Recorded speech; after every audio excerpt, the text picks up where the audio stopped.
In today's video, I'm going to teach you how to fix the phone field bug in Calendly routing forms. Open Calendly in your browser. When the dashboard loads, go to the left sidebar and click Routing.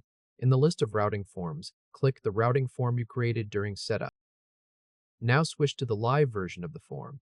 I already have it open in an incognito browser. Scroll to the phone number question. The country selector shows a flag and a plus sign, but the country code digit is missing, or the wrong country may appear. Click inside the phone field and type a few digits slowly. As you type, the country flag changes based on the digits entered. That country switching is the bug, because it can corrupt the captured phone number. Switch back to the Calendly tab with your routing form open. On the routing form page, click Share Form in the bottom right corner, then click Copy Link.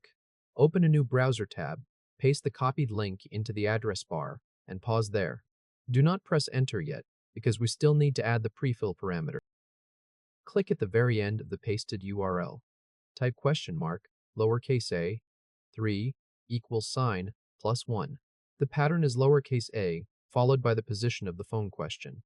In this form, the phone question is question 3, so we use a 3. If your phone question is position 1, use a 1.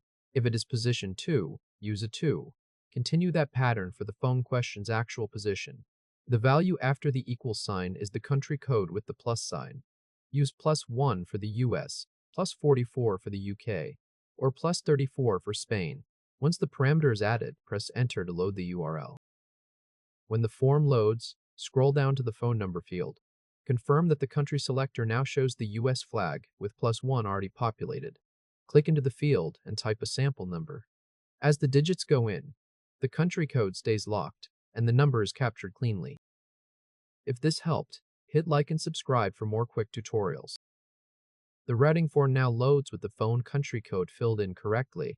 Replace your published share link or your website embed URL with this parameterized version, so every visitor lands on a form with the phone field is pre-populated and cannot swap countries as they type.